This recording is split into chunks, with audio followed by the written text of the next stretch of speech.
आइए नजर डालते हैं आज की सुर्खियों पर।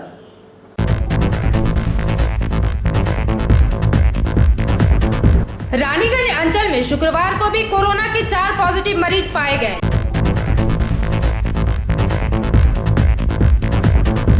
शनिवार से संपूर्ण लॉकडाउन की घोषणा के बावजूद भी कई लोग बिना मास्क के घूमते नजर आए।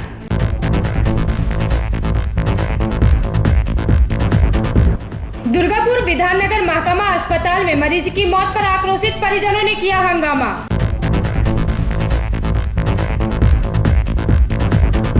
स्वर्ण व्यवसायी के कोरोना संक्रमित होने की खबर के बाद राज्यलक्ष्मी बिल्डिंग को पुलिस द्वारा सील किया गया।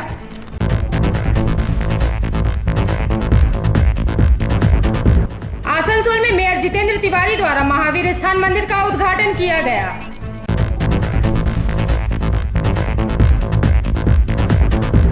चितरंजन में एक युवक को दोपहर के वक्त गोली मारकर उसकी हत्या कर दी गई। अब खबरें विस्तार से। पश्चिम बर्धमान जिले में कोरोना के सर्वाधिक मामले रानीगंज शहर में देखे जा रहे हैं। दिन प्रतिदिन कोरोना के मरीज बढ़ते ही जा रहे हैं। शुक्रवार को भी कोरोना के 4 पॉजिटिव मरीज पाए गए तथा रानीगंज अंचल में शुक्रवार की देर रात पहली कोरोना पॉजिटिव मरीज की मौत हुई। वहीं शनिवार से 7 दिनों के लिए वार्ड नंबर 88 एवं 89 में संपूर्ण लॉकडाउन आरंभ हुई। पश्चिम बर्धमान जिले में कोरोना के सर्वाधिक मामले रानीगंज शहर अंचल में देखे जा रहे हैं। दिन प्रतिदिन कोरोना के मरीज बढ़ते ही जा रहे हैं। शुक्रवार को भी कोरोना के 4 पॉजिटिव मरीज पाए गए, जिनमें रानीगंज राम बागान के 72 वर्षीय व्यवसायी, मारवाड़ी पट्टी के 45 वर्षीय व्यवसायी, राजा बांध के एक युवक तथा कॉलेज पाड़ा विवेकानंद पल्ली के 57 वर्षीय किडनी के मरीज थे। इनमें से विवेकानंद पल्ली में रहने वाले 57 वर्षीय व्यक्ति की मौत बीते देर रात्रि रानीगंज के आनंदलोक अस्पताल में इलाज के दौरान हो गई। उन्हें बीते 12 तारीख को रानीगंज के आनंदलोक अस्पताल में भर्ती किया गया था। उनका डायलिसिस होना था, पर शुक्रवार संध्या उनकी रिपोर्ट कोरोना पॉजिटिव आई एवं रात में उनकी मृत्यु हो गई। कोरोना पॉजिटिव मरीज के शव को लेकर प्रशासन तथा अस्पताल प्रबंधन के लिए पेशोपेश की स्थिति बनी रही। रानीगंज थाना प्रभारी ने बताया कि सरकारी नियम के अनुसार उनका दाह संस्कार प्रशासन की देखरेख में किया जाएगा। वहीं अस्पताल के प्रबंधक विश्वनाथ विश्वजीत माइती ने बताया कि सरकार के निर्देश के अनुसार उक्त मृतक के शव को पैकिंग कर शव गृह में रखी गई है एवं रानीगंज थाना प्रभारी ने कहा है कि संध्या होने पर शव को ले जाया जाएगा।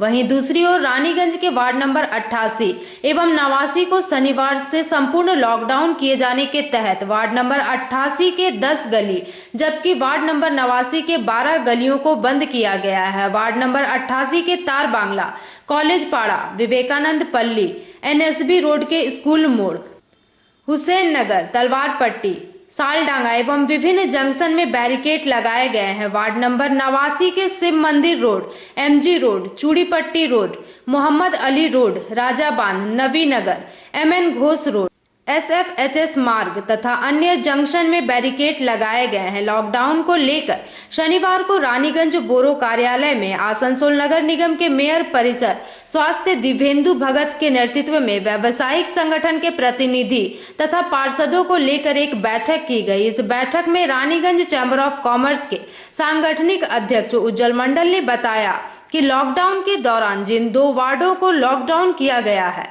उससे रानीगंज शहर के अधिकांश बाजार बंद हो जाएंगे। ऐसी स्थिति में बाहर से खाद्य सामग्री लेकर आने वाले वस्तुओं के वाहनों का अनलोडिंग की जाएगी या नहीं।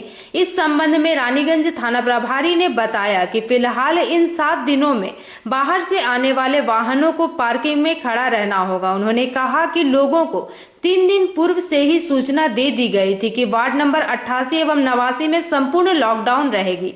इसके बावजूद भी अगर कोई व्यवसायी वाहन से माल मंगाते हैं तो शहरवासी की सुरक्षा के लिए इन 7 दिनों में उनके वाहनों का माल लोडिंग अनलोडिंग संभव नहीं हो पाएगा।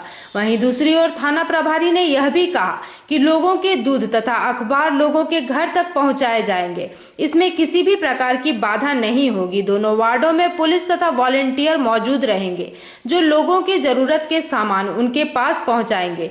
शनिवार को रानीगंज पुलिस द्वारा वार्ड नंबर 88 एवं 89 के अलावा रानीगंज बाजार को भी बंद कराते देखा गया, जिससे लोग ऊहापोह की स्थिति में है। क्या इस लॉकडाउन के तहत सिर्फ 2 वार्ड में लॉकडाउन रहेंगे या संपूर्ण रानीगंज शहर लॉकडाउन की स्थिति में रहेगी। क्षेत्र के दुकानों को बंद होते देखे गए। स्वतः ही रानीगंज के संपूर्ण लॉकडाउन होता नजर आया। सड़कें सुनसान रही, सिर्फ वाहनों का आवागमन मुख्य मार्ग एनएसबी रोड में रहा। कोरोना के बढ़ते मामले को देखते हुए लोगों द्वारा बार बार यही कही जा रही है कि रानीगंज शहर में संपूर्ण लॉकडाउन किया जाए।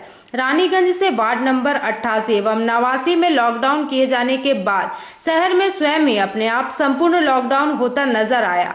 वहीं दूसरी ओर आसनसोल नगर निगम के मेयर परिषद सदस्य दिवेंदु भगत के द्वारा रानीगंज की टिकियापाड़ा, मारवाड़ी पट्टी एवं रामबागान इलाके में सैनिटाइज किया गया। शहरवासी तथा प्रशासन यह संभावना व्यक्त कर रहे हैं कि शायद रानीगंज में बढ़ते कोरोना पॉजिटिव मरीज पर अब काबू पाया जा सकेगा।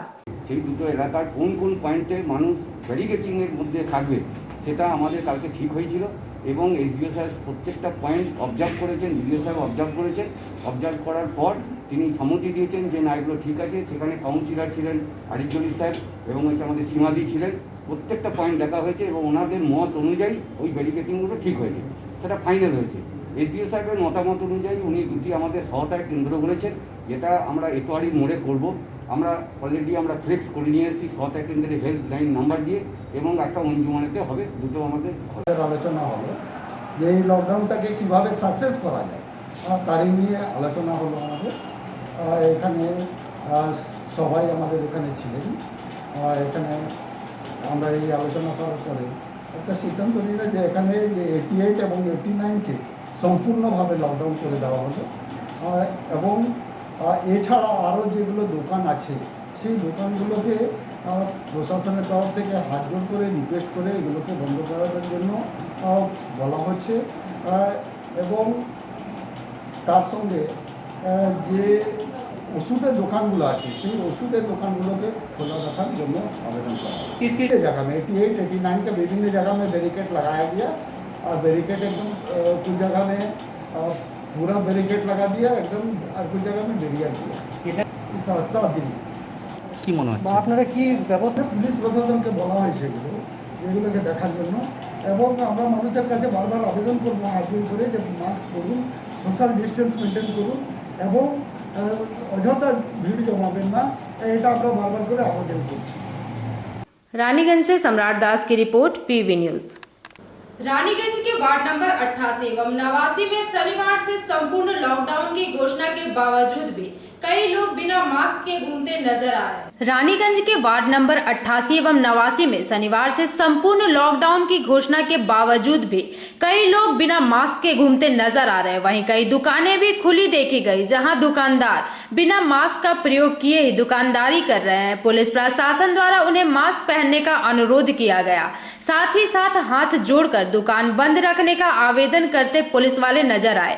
इसके अलावा भी सड़कों पर बाइक चालक एवं पैदल चलने वाले कई व्यक्ति बिना मास्क के देखे गए। हालांकि पुलिस प्रशासन द्वारा लगातार ही लोगों को जागरूक करने हेतु माइकिंग की जा रही है। रानीगंज के सीआर रोड में बोरो चेयरमैन संगीता सारडा, पार्षद सीमा सिंह, सीमा उपाध्याय, प्रतिमा मुखी एवं विभिन्न वार्ड के पार्षदों की उपस्थिति में इलाके में सैनिटाइजेशन की गई।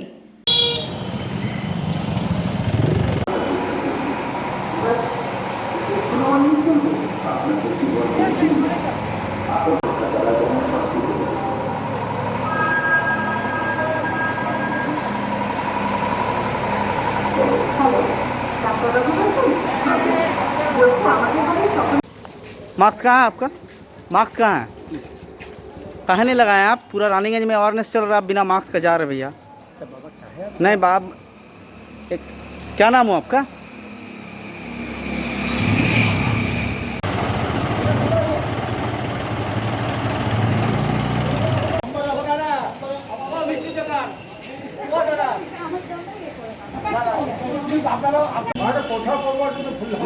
কথা আমিও তো মাস্ক পরে আছি, কথা বলা যায়, মাস্ক পরে কথা বলা যায়, অসুবিধা নাই।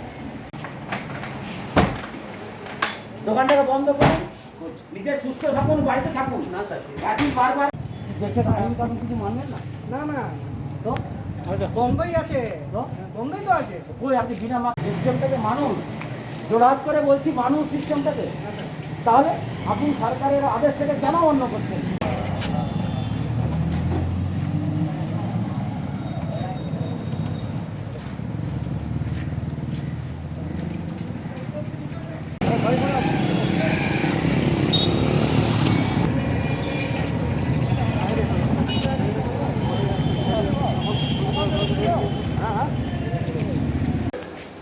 এছাড়া 24 ঘন্টা হেল্পলাইন তো আছেই, সেখানে ফোন করতে পারেন।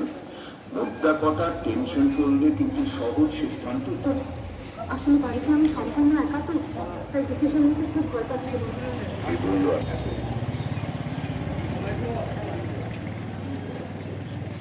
স্থানীয় পুলিশ প্রশাসন ও 2 নম্বর পুর অফিসের কন্ট্রোল রুমে যোগাযোগ করুন। আমাদের কন্ট্রোল রুম নাম্বার 2447484 এবং অপারেটিং নাম্বার 908325। বাড়িতে থাকুন, বাড়িতে নিজের বাড়িতে থাকুন, কেউ বাইরে বেরোবেন না, নিজের বাড়িতে থাকুন। পুরো লকডাউনটা সিস্টেমটা যেটা করা হয়েছে, গভর্নমেন্ট যেটা করেছেন সেটা আপনারা মানুন, আপনাদের নিজেদের স্বার্থের জন্য মানুন।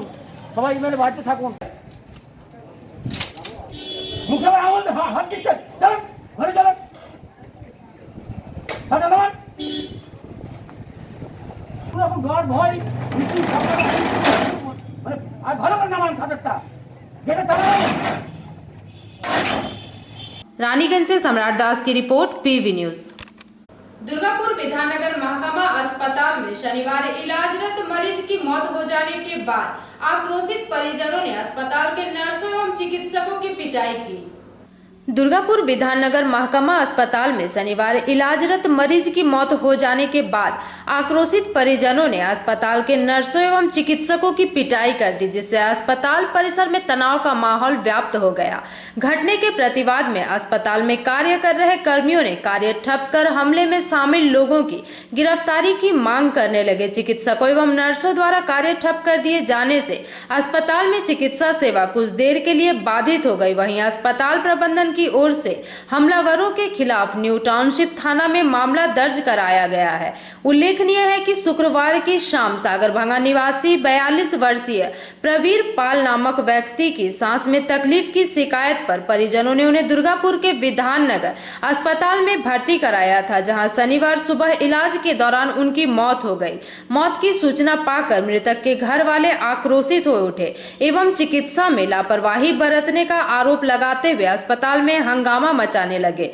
इस दौरान आक्रोशित परिजनों एवं समर्थकों ने अस्पताल में कार्य कर रहे नर्स एवं चिकित्सकों की पिटाई कर दी, जिससे नर्स एवं चिकित्सक बुरी तरह से जख्मी हो गए। मृतक के परिजनों ने आरोप लगाते हुए कहा कि गलत इलाज करने के कारण ही मरीज की मौत हुई है। কালকে রাত 12:30টার সময় আমি ভর্তি করেছিলাম। ওনারা ওষুধ ইঞ্জেকশন সবই দিয়েছিলেন। তারপরে সারা রাত আমাকে তো ওই মানে ছেলেদের ওয়ার্ডে আমাকে তো ঢোকাবে না, তো আমাকে বলে বাইরে বেরিয়ে যান। আমি বাইরে বেরিয়ে গেছি। সারা রাত উনি কেসেছেন, কোনো ট্রিটমেন্ট হয়নি। কেন বলছে, ওখানে যে পেশেন্টগুলো ছিল সবাই বলেছে ওনারা ঘুমিয়েছে, কোনো কিছু দেখেনি, কিছু বলেনি। আমাকে তো ঢুকতে দেয়নি, আমাকে বাইরে বের করে দিয়েছে। তারপর আজকে সকালবেলা যখন 5:30 নাগাদ আমি যখন গেছি ওখানে, আমি দেখতে আমার হাজব্যান্ড বলছে যে আমার নিচে বসে আছে, ওকে ডাকুন। কিছুতেই আমাকে ডাকিনি। তারপর আমি গেছি, গিয়ে দেখছি ওইরকম খুব কাশছে, বলছে আমি বাঁচতে পারবো না, আমাকে কিছু ইঞ্জেকশান দাও, আমি কমে যাক, যাতে আমার শরীরটা একটু হোক কিছুতেই। এবার ওইখানে নার্স আর ডাক্তার একজন ছিল, ওনাকে আমি বললাম যে আপনারা কীভাবে দেখছেন, সারা রাত আপনি দেখেননি, এইরকম পেশেন্ট এরকম এত কাশছে, আপনারা একটু ঠিক মতন দেখুন, 9টা পর্যন্ত অন্তত রাখুন, 9টার পর আমি রেফার করে অন্য জায়গায় নিয়ে চলে যাব। বলেছি। তার সাথে আমার মেজো বছরও বললো যে এরকম বলো, আমরা 9টা পর্যন্ত। হ্যাঁ, তারপর কি হলো? তারপরে ঠিক 6টার সময় ওইরকম 6:05 ওনারা একটা ইঞ্জেকশন আর একটা ওষুধ খাওয়ালো। ঠিক আছে, ওষুধ আর ইঞ্জেকশন খাওয়ার পরে 5 মিনিটের মধ্যে মারা চলে গেছে। কি হলো? মারা। আপনার হাজবেন্ড স্বামী? হ্যাঁ। তারপর যেটা বলা হচ্ছে সেটা হচ্ছে যে আপনি ডাক্তারকে গায়ে হাত দিয়েছেন, ডাক্তারকে মারধর করেছেন, এমনি বলা হচ্ছে। সেটা পরের কথা। কি করেছেন আপনি? হ্যাঁ, আমি করেছি মানে আমার ভাসুরা এসেছিল, সবাই মিলে ভাসুরা এসেছিল। তখন ওনাকে জিজ্ঞেস করছি, উনি কিছুতেই কোনো উত্তর দিচ্ছে না, চুপ করে আছে, কোনো উত্তরও দিচ্ছে না, কি ওষুধ দিচ্ছে কোনো কিছু বলছে না। তখন একটু গা ঠেলাঠেলি হয়েছে, মারধর হয়নি, গা ঠেলাঠেলি হয়েছে। আপনি কেন এই ভুলটা করলেন?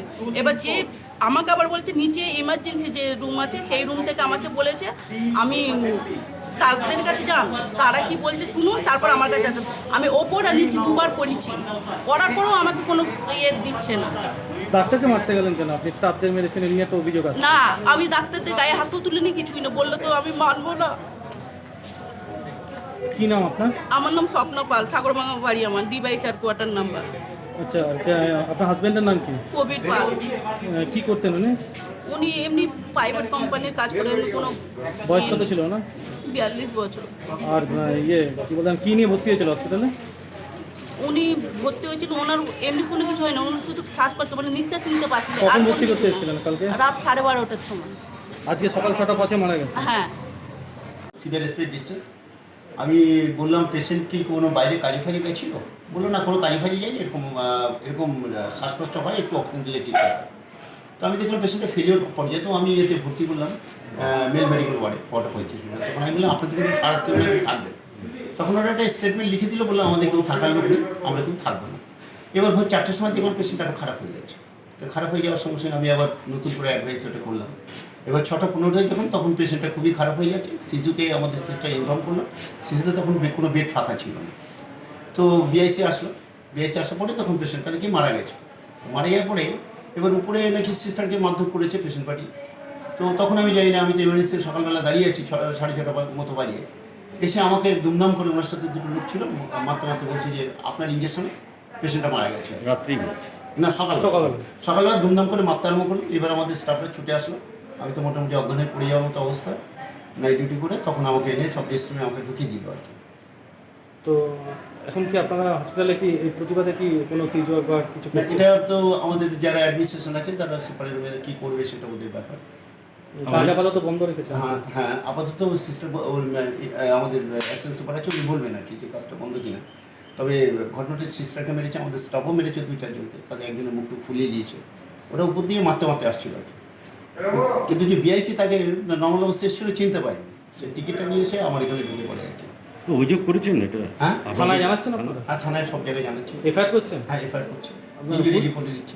পুলিশ আসছে? পুলিশ এসছে। আপনি এফআইআর করে দিয়েছেন? না, করিনি, মানে লেখালেখি চলছে আর কি। কী নাম আপনার? ডক্টর দিলীপ কুমার মণ্ডল। জীবনের ঝুঁকি নিয়ে কাজ করছে এই করোনার সংকটের মধ্যে, তো তার উপর ডাক্তারদের উপরে হামলা এবং সিস্টাররা আজকে কাজ বন্ধ করতে বাধ্য হয়েছেন। তারা জানেন এটা ঠিক নয় হয়তো, কিন্তু বন্ধ করতে বাধ্য হয়েছেন। কি বলবেন আপনি? একটু জোরে বলুন। এমার্জেন্সি পজিশনে ডাক্তার সিস্টাররা জীবন ঝুঁকি নিয়ে কাজ করছে, তাদের উপরে এরকম মানবিক অত্যাচার বা শারীরিক এটা আমাদের প্রাপ্য নয়। আমরা আমাদের দিক থেকে যে পেশেন্টটা প্রবীর পাল বলে 42 ইয়ার্স পেশেন্ট ভর্তি হয়েছিল, পেশেন্ট এক্সপায়ার করে গেছে 12:25 AM এবং সঠিক ট্রিটমেন্ট দিয়ে, যেহেতু বাড়ির লোক ছিল না, পরে ওনারা কনসেপ্ট দিচ্ছে না বাড়ির লোক থাকবে না এখানে, পরে বাড়ির লোক এসেছিলো, তখন পেশেন্ট মারা গেছে 6:40 AM সময়। সেই অবস্থায় বাড়ির কিছু লোক এবং ওনার সঙ্গে যে সার্টিফিকেটগুলো ছিল তাদের পেশেন্ট সিস্টারকে এবং ডাক্তারকে যথেষ্ট পরিমাণ ওরা হেল্প করেছে, ফিজিক্যালি অ্যাসাল্ট করেছে। আমরা তার বিপরীত দিয়েছি। এফআইআর করছেন আপনার? ইয়েস, আমরা কমপ্লেন করে আমরা থানাতে ইনফরমেশন দিয়ে দিই। আচ্ছা, সিস্টারদের সঙ্গে কি এখন আপনার আলোচনায় বুঝবেন যে কর্মবিরতি যেটা চলছে সেটা সরকারি হাসপাতালে ক্ষেত্রে? হ্যাঁ, সেটা তো আমাদের তো এখন তো দুটোই করে নেই, হসপিটালও চালাতে হবে, সেফ সিকিউরিটি আমাদের দরকার। কীভাবে সেটা আমরা প্রশাসনিক দিক থেকে আমরা পাই। এই কর্মবিরতি তুলে নেওয়ার পরে আপনি নিশ্চিন্ত যে আলোচনার মাধ্যমে এটা উঠে যাবে? সিস্টাররা যেটা কাজ বন্ধ রেখেছেন আপাতত? নিশ্চয়ই উঠে যাবে। কজনের নামে এফআইআর করলেন? হ্যাঁ, এফআইআর কজনের নামে হচ্ছে? ওনার সঙ্গে যেই ছিলেন মহিলা ছিলেন, আরও যারা আপনি আইডেন্টিফাই করবেন। হ্যাঁ, ঠিক আছে, মানে করুন এটা। পেশেন্টটা রেসপিরেটরি ডিস্ট্রেস নিয়ে, হ্যাঁ, 12:30টার সময় ভর্তি এমার্জেন্সিতে। আমি 12:35 রিসিভ করি ওয়ার্ডে। হ্যাঁ, রাত 12:35। হ্যাঁ, রিসিভ করি। পেশেন্টটা আসার পরেই ওনার বাড়ির লোক কেউ ছিল না, ঠিক আছে। আমি ওনাদেরকে বলি যে আপনি নিজের দায়িত্বে কিন্তু পেশেন্টকে রেখে যাচ্ছেন। ওনারা পর্যন্ত লিখে যায় যে নিজের দায়িত্বে হাসপাতালে পেশেন্টকে রাখলাম। 12:30 থেকে সকাল 5:30 পর্যন্ত কেউ ছিল না। অন অ্যাডমিশন যা যা ট্রিটমেন্ট দেওয়ার আমি সব দিয়েছি। দেওয়ার পরে রাত্রেবেলায় এমনি তো পেশেন্ট তারপর ঠিকঠাক ছিল মোটামুটি। তারপর যখন একটু ডিটোরিয়েট করে পেশেন্ট, ডাক্তারবাবুকে ডাকি, এমার্জেন্সিতে ইমোকে ডাকি, এবং আসে, এসে দেখে যায়। তারপর যা যা মেডিসিন ইনজেকশন যা যা দেয় সব দেওয়া হয়েছে। 5:30টার সময় উনি এসে, মানে যে পেশেন্ট পার্টি, উনি হঠাৎ করে এসে এসে পরে আমাকে ওই ওয়ার্ড থেকেই বোতল ছুটতে শুরু করে, ঠিক আছে, ওয়ার্ড থেকে। আমি ওনাকে সিসিউতে পাঠানোর জন্য ফোন করি, সিসিউতে ডাক্তার বলে দেন যে সিসিউতে পাঠানোর জন্য। উনি তো ধরেনি, পেশেন্ট পাতি তো কেউ ছিলই না। আমি আর যে গ্রুপ ডি স্টাফ পাপান দা, ওনার দুজন মিলে আমরা পেশেন্টকে তুলছি। ওনার বাড়ির লোক পেশেন্টের মাথাটাকে ধরে গোটা বেডে ঘুরিয়ে ফেলে দিল, মানে সিসিউতে উনি নিয়ে যেতে দেবেন না, যা হবে এখানেই হোক, আর আমি কিছু করতে দেবো না, আমরা নাকি লাশ পাচার করছি। আমার যতটুকু সম্ভব, উনি তো ছিলেনই না, আদার্স পেশেন্ট পার্টি যারা ছিল তাদেরকে জিজ্ঞেস করলে বুঝতে পারবেন, আমার যতটুকু সম্ভব আমি মানে মানে মানে সব করেছি পেশেন্টটার জন্য। উদময় ওয়ার্ডে মারতে শুরু করে দিল, পেশেন্টটা আস্তে আস্তে কোলাপস করে, পেশেন্ট ডাক্তারকে ডাকি, পেশেন্টটা কোলাপস করে, তারপর যাই হোক ডেথ হয়ে যায় পেশেন্টটা। তো ওইটা হওয়ার পরে তো আরও এসে পরে আমাকে ফিরে ধাক্কা মেরে দেয়, টেবিল ফেবিল নিয়ে উল্টে পড়ি, ওয়ার্ড থেকেই ওরা মারতে শুরু করেছে। এই যে সিচুয়েশনের মধ্যে আপনারা কাজ করছেন জীবনে ঝুঁকি নিয়ে, হসপিটালে একের পর এক ঘটনা ঘটেই চলেছে, আপনাদের উপর এই যে আক্রমণ, আপনারা প্রতিবাদ স্বরূপ কি আজ কাজ বন্ধ রেখেছেন? দেখুন, হ্যাঁ, এবার এরকম করলে আমরা কীভাবে কাজ করবো, তাই না? আপনারা কি কাজ আপাতত বন্ধ রেখেছেন? হ্যাঁ, এখন আপাতত বন্ধ রেখেছি। কতজন নার্সিং স্টাফ আছেন যারা কাজ বন্ধ রেখেছেন? সেটা এই মুহূর্তে কী করে বলবো না, এখনো পর্যন্ত যারা রয়েছেন আপনাদের সঙ্গে সেই সংখ্যাটা কত? এই সিটটি কত? কি দাবি রেখেছেন আপনারা কি দাবি রেখেছেন? আপনারা কখন কিভাবে কাজে যোগ দেবেন, কি দাবি রেখেছেন? না, আমরা তো জীবনের ঝুঁকি নিয়ে এভাবে কাজ করছি, এবার যাদের জন্য করছি তারাই যদি এইভাবে মারপিট করে, হ্যাঁ, এই কোভিডের এই সিচুয়েশানে নিজেদের জীবনের ঝুঁকি নিয়ে কাজ করছি, তাই তো অনবরত লেগে রয়েছি, তারপরে তারাই যদি এরকম করে তাহলে তো আর কিছু বলার নেই, তাই না? আর আমাদের দাবিটা হচ্ছে সিকিউরিটি, আর কি, এর থেকে বেশি আর কি বলছেন সুপার সাহেব? বিচারটা চাই। কি বলছেন হাসপাতাল থেকে? এক মিনিট, হাসপাতাল থেকে কি বলছেন? হাসপাতালে যারা সুপার বা যারা রয়েছেন হাসপাতালের অ্যাডমিনিস্ট্রেশনে কি বলছেন তারা? এখনো পর্যন্ত কিছু জানি না। তাহলে আপনারা কি চাইছেন, মানে যতক্ষণ না পর্যন্ত বিচার না হবে ততক্ষণ পর্যন্ত আপনারা কাজে যোগ দেবেন না? হ্যাঁ, ওটাই আমি চাইছি। কি নাম আপনার? আমার নাম অদিতি অধিকারী। दुर्गापुर से निमाई दास की रिपोर्ट, पीवी न्यूज। स्वर्ण व्यवसायी के कोरोना संक्रमित होने की खबर के बाद शुक्रवार को बेनाचिती स्थित राजलक्ष्मी बिल्डिंग को पुलिस द्वारा सील कर दिया गया। स्वर्ण व्यवसायी के कोरोना संक्रमित होने की खबर के बाद शुक्रवार को बेनाचिते स्थित राजलक्ष्मी बिल्डिंग को पूरी तरह पुलिस द्वारा सील कर दिया गया है। मौके पर उपस्थित पुलिस अधिकारियों के अनुसार स्वर्ण व्यवसायी कोलकाता में है, उनके लड़का बिल्डिंग में स्थित दुकान का संचालन कर रहे थे। संक्रमण की जानकारी मिलने के बाद एहतियात के तौर पर बिल्डिंग को सील कर दिया गया है। इस घटना के बाद शुक्रवार की शाम बिल्डिंग के आसपास की सभी दुकानें भी बंद रही। দুইজন করোনা পজিটিভ হয়েছে আর 22 জনকে নিয়ে যাওয়া হয়েছে টেস্ট করার জন্য। কি করে হয়েছে তারপরে এই বিল্ডিংটা স্যানিটাইজ করা হয়েছে, এখানে অফিস যা ছিল সব বন্ধ করে দেওয়া হয়েছে। ব্যাংক, পোস্ট অফিস দুটোই আছে। কি হয়েছে এখানে? এখানে আছে ব্যাংক আছে, দুখানা ব্যাংক আছে, পোস্ট অফিস আছে, আর ইন্স্যুরেন্স কোম্পানি, আর কিছু বিউটি পার্লার আছে। আপনাদের চেম্বারের পক্ষ থেকে কোনো সিদ্ধান্ত নিয়েছেন? আমরা চেম্বার অফ কমার্স থেকে সিদ্ধান্ত নিয়েছি আজ থেকে বাজার 5টা পর্যন্ত খোলা থাকবে, তারপর বন্ধ হয়ে যাবে। টাইমটা সকাল থেকে 5টা পর্যন্ত। সকাল কটা থেকে? সকাল 10টা থেকে 5টা। বিল্ডিংটা পুরোটাই কি বন্ধ? পুরো বন্ধ হয়েছে। কি করা হয়েছে? এটা বিল্ডিংটাকে স্যানিটাইজ করা হয়েছে, কন্টেইনমেন্ট জোন করা হয়েছে এখন। আমার নাম Bhola Bagar, chamber of commerce general secretary. Durgapur से निमाई दास की रिपोर्ट, पीवी न्यूज। आसनसोल नगर निगम के वार्ड संख्या 41 के दिलदार नगर में मेयर जितेंद्र तिवारी द्वारा शुक्रवार को महावीर स्थान मंदिर का उद्घाटन किया गया। श्री जितेंद्र तिवारी जी स्वागतम स्वागतम स्वागतम स्वागतम स्वागतम स्वागतम। आज हमारे महावीर स्थान का उद्घाटन आरंभ हो चुका है और हमारे एवं आसनसोल म्युनिसिपल कॉर्पोरेशन के मेयर साहब जितेंद्र तिवारी जी महाशय यहाँ पर उपस्थित में हैं।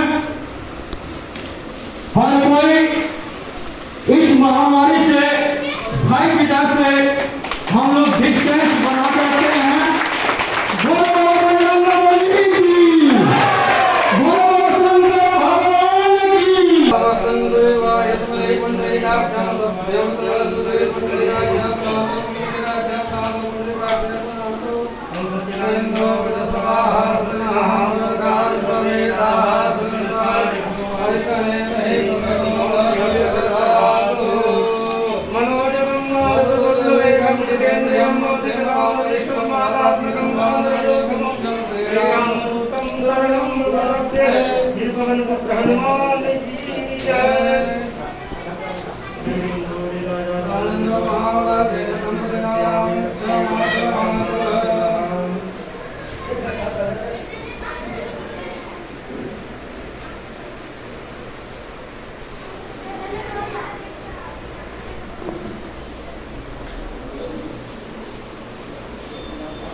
राज्य की मुख्यमंत्री ममता बनर्जी के आशीर्वाद से यहाँ के लोगों का एक डिमांड था कि महावीर स्थान में एक मंदिर का निर्माण कराया जाए, तो उनके आशीर्वाद से ही ये काम पूरा हो पाया है। लोग पहले से भी यहाँ भक्ति भाव के साथ पूजा अर्चना में लिप्त रहते हैं। इस मंदिर का निर्माण हो जाने से और बेहतर ढंग से ये काम कर पाएंगे। कोई भव्यता आज हम लोग नहीं कर पाए क्योंकि लॉकडाउन का समय है, कोरोना की महामारी है, इसलिए कोई भव्यता नहीं है। सब कोई अपने अपने घरों में है, लेकिन हर आदमी के मन में श्रद्धा है, हर आदमी के मन में भक्ति है। हम लोगों ने कहा था कि बिल्कुल 10-15 लोग ही मिलकर आज ये कार्यक्रम करें, इसीलिए 10-15 लोग ही हम लोगों ने बुलाए हैं। बाद में जब कोरोना के संकट से उबर जाएंगे तो और ज़्यादा तादाद में लोग यहाँ पर उपस्थित होकर भगवान का आशीर्वाद। Bureau report PV news. Chittaranjan कारखाना के जीएसडी गेट से बाहर निकलते वक्त व्यवसायी बलराम सिंह नामक एक युवक को दोपहर के वक्त गोली मारकर उसकी हत्या कर दी गई।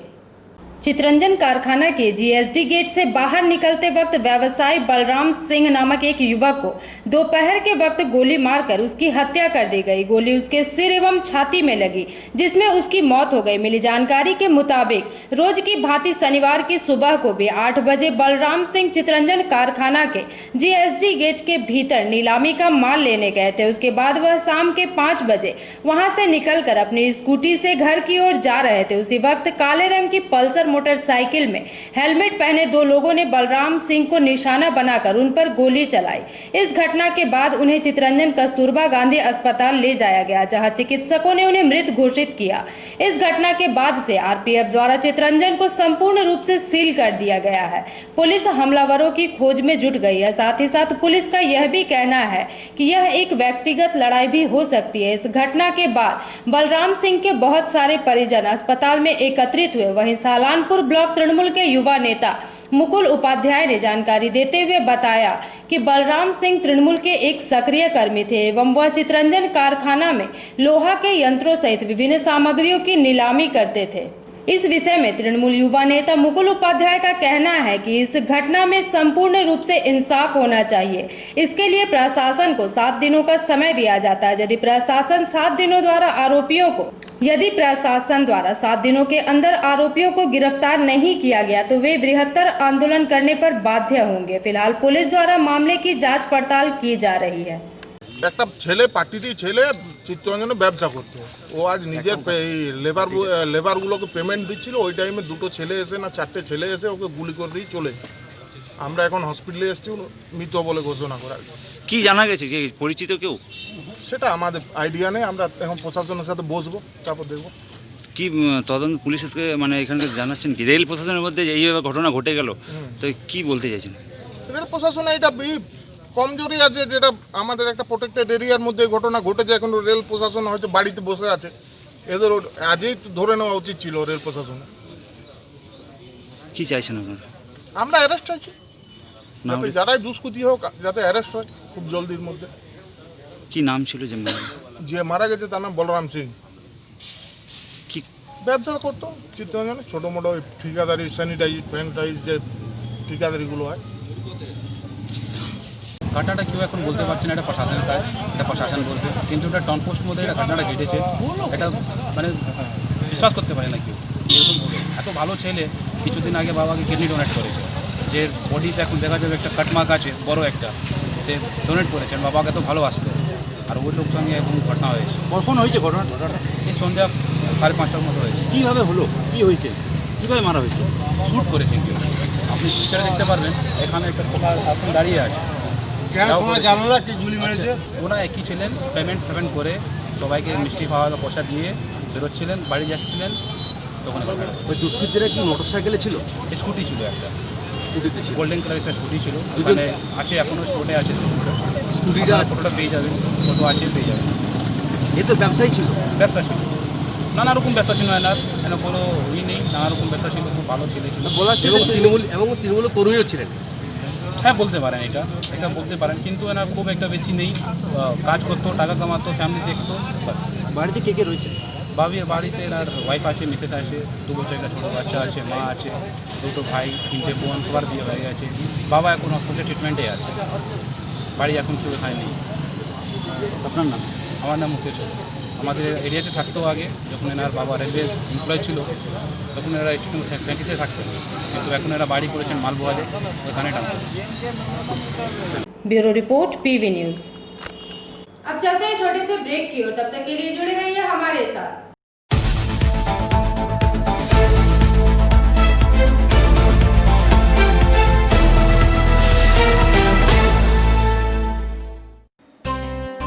लायंस क्लब रानीगंज समाज सेवा का सर्वोत्तम संस्था है। अत्याधुनिक आँखों की एवं समस्त रोगों की चिकित्सा के लिए आधुनिक अस्पताल है एवं model Lions DAV public school के साथ आधुनिक कम्युनिटी हॉल भी है, जहां शादी विवाह पार्टी भी होती है। यहां पार्किंग की भी सुविधा है। विशेष जानकारी के लिए संपर्क करें। Contact number 2445205324।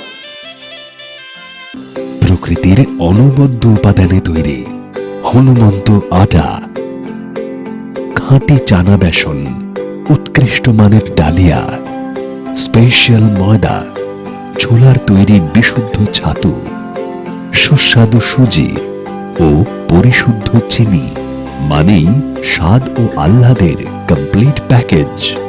Hanumant products. BM & Sons, a complete shop जहां आपको घर की जरूरत की चीजें मिलेगी एकदम सही मूल्य पर। इलेक्ट्रॉनिक सामान जैसे LCD TV, washing machine, fridge, cooler, mixer grinder, oven बिल्कुल लेटेस्ट डिजाइनों में उपलब्ध है सिर्फ आपके लिए। इसके अलावा घर को सजाने के लिए विभिन्न तरह के फर्नीचर्स भी इसी शोरूम में देखे जा सकते हैं। दीवान पलंग से लेकर अलमारी, dining table, sofa set, chair भी है एकदम न्यू डिजाइन में। तो घर की सजावट और जरूरतों के सामान के लिए आज ही आए। हमारा पता है BM & Sons, NSB road near ICICI bank, शिशु बागान, Raniganj. Landline number 0341244546। Mobile number 9434178071। রান্নাঘরের আমি রানী, আসল গুঁড়ো মশলাটা জানি, স্বাদে সুস্বাদু অল্প একটুতেই রান্নায় জাদু, সুগন্ধ সুরুচির বাহারে মনপসন্দ আহারে। মনপসন্দ গোটা ও গুঁড়ো মশলা ঠিক মনের মতো।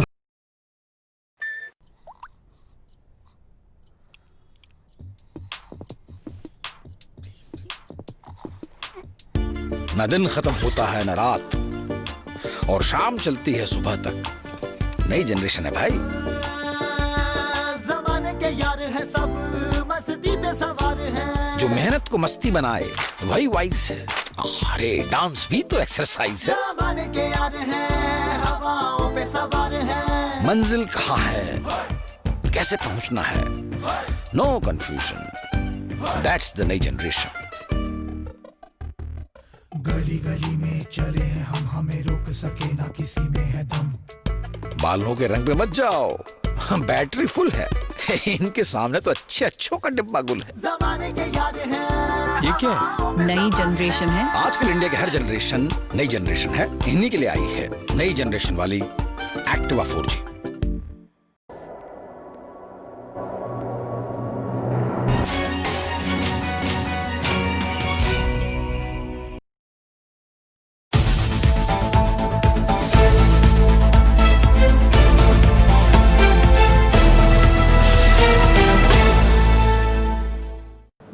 आप सभी दर्शकों का स्वागत है।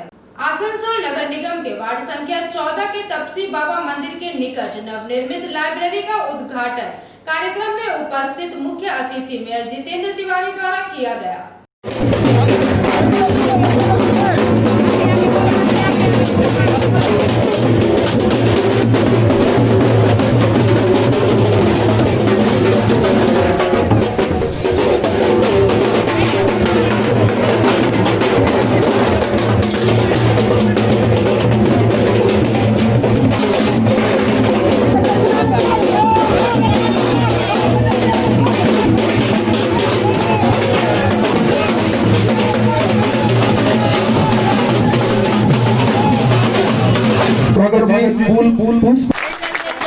जितेंद्र भैया जिंदाबाद, आसनसोल महानगर जितेंद्र तिवारी जिंदाबाद, जितेंद्र तिवारी जिंदाबाद। कि भैया हम लोगों को पढ़ाई करने में असुविधा होती है, हम लोग काफी पिछड़े हुए लोग हैं, हम लोगों को एक लाइब्रेरी की व्यवस्था आप कीजिए। तो उस समय भैया ने कहा था कि आप लोग जगह देखिए, हम बनवा देंगे। ठीक उसके 6 महीना के बाद इस तपसी बाबा मंदिर प्रांगण में हम लोगों को जगह मिला। उस समय आसनसोल के मेयर श्री जितेंद्र तिवारी जी और स्थानीय पार्षद की उपस्थिति में इस लाइब्रेरी पुस्तकालय का शिलान्यास किया गया था। आज यह लाइब्रेरी बनकर हम लोगों के समक्ष तैयार है। इसका उद्घाटन आज हमारे मेयर साहब के द्वारा किया जाएगा। नमस्कार। मंच पर उपस्थित आपके वार्ड के जनप्रिय काउंसिलर नरेंद्र मुर्मू जी उपस्थित हैं। आसनसोल नगर निगम के हिंदी अकादमी के सचिव शिक्षक मनोज यादव जी, तपसी बाबा कमेटी के कर्णधार उपस्थित हैं और भी जो युवा साथी यहाँ उपस्थित हैं। ये सच है कि करीब 2 वर्ष पहले शिल्पांचल के हर जगह जहाँ भी हम लोग जाते थे, जो युवा साथी से जो पढ़ाई लिखाई से जुड़े हुए थे, उनका यही डिमांड होता था कि पढ़ाई लिखाई समाप्त करने के बाद नौकरी के लिए जब हम लोग तैयारी करते हैं तो उसके लिए जो प्राइवेट इंस्टीट्यूशन है वहाँ बहुत ज्यादा पैसा लगता है। एक इंस्टीट्यूट में 1.5 लाख 2 लाख रुपया लगता है और इतनी हम लोग की क्षमता नहीं कि इतना हम लोग अफोर्ड कर पाए। तो यदि कॉर्पोरेशन ही इस तरह का लाइब्रेरी बना दे जहां हम लोग 10 लड़का 20 लड़का 50 लड़का बैठ के आपस में नौकरी का तैयारी कर सके तो कुछ लोगों को, कुछ बच्चों को नौकरी मिलेगी। और उसके बाद से ही नगर निगम के विभिन्न क्षेत्र में इस तरह के कॉम्पिटिटिव लाइब्रेरी का निर्माण कराया जा रहा है। मैं कृतज्ञता व्यक्त करता हूँ राज्य के मुख्यमंत्री ममता बनर्जी के प्रति, किसके लिए जिस पैसे की जो भी फंड की जरूरत हुई, जब मैंने मांगा दीदी ने दिया। आसनसोल के लिए जो भी मैंने मांगा उन्होंने दिया और उन्होंने फंड दिया, तभी ये काम हम लोग कर पा रहे हैं। यहाँ पर भी जो युवा साथी हैं, आज अच्छा लग रहा है कि इस लाइब्रेरी का उद्घाटन हो रहा है, लेकिन मुझे सच्चे सेंस में तभी अच्छा लगेगा जब अगले साल जब आऊंगा कम से कम 20-50 लड़का को यहाँ तैयारी करके नौकरी मिल जाएगा, तब ज्यादा अच्छा लगेगा। ये जो लाइब्रेरी बन रहा है दूसरे किसी काम के लिए यूज मत कीजिएगा। बैठ के ताश खेलेंगे, कैरम बोर्ड खेलेंगे, इसके लिए यूज मत कीजिएगा, तो फिर लाभ नहीं होगा। जो पढ़ने लिखने वाले लड़के हैं एक बार आके हमसे मिलिएगा, हम कुछ किताब वगैरह का भी व्यवस्था कर देंगे। 20-50 हजार रुपये की किताब भी जरूर व्यवस्था कर देंगे, जिससे कि आप लोग बैठ के 2 घंटा 4 घंटा यहाँ मेहनत कीजिएगा। और एक बार जब नौकरी मिलना शुरू हो जाएगा ना, सबके अंदर जीत आ जाएगा। फिर देखिएगा हर साल 20-50 लड़का को नौकरी मिलेगा और तभी लगेगा कि ना ये सही सेंस में जिस उद्देश्य के लिए ये बनाया गया था उस उद्देश्य की पूर्ति हुई। यहाँ के युवा साथियों को मैं बहुत बहुत धन्यवाद देता हूँ कि इतनी बड़ी तादाद में आप उपस्थित हुए, लेकिन इसके बावजूद आप सोशल डिस्टेंसिंग मेंटेन किए हुए हैं, क्योंकि कोरोना की जो महामारी है इसमें सोशल डिस्टेंसिंग मेंटेन करना बहुत जरूरी है। आप ये मेंटेन करते हुए काम कर रहे हैं। उसके साथ साथ मैं यहाँ युवा साथियों से मैं कहूँगा कि प्रायः यहाँ के लोग मेरे पास जाते हैं। Bureau report PV news. खबरें समाप्त करने से पहले एक नजर आज की सुर्खियों पर।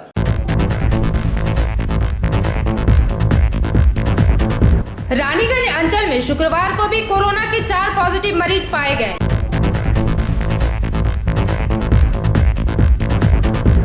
शनिवार से संपूर्ण लॉकडाउन की घोषणा के बावजूद भी कई लोग बिना मास्क के घूमते नजर आए।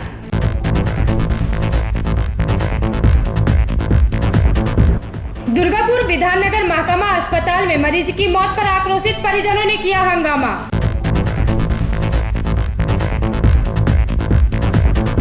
स्वर्ण व्यवसायी के कोरोना संक्रमित होने की खबर के बाद राज्यलक्ष्मी बिल्डिंग को पुलिस द्वारा सील किया गया।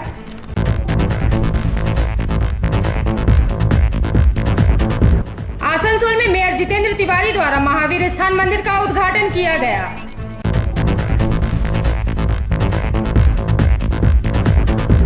चितरंजन में एक युवक को दोपहर के वक्त गोली मारकर उसकी हत्या कर दी गई। आज के लिए बस इतना ही। देखते रहिए पीवी न्यूज़। नमस्कार।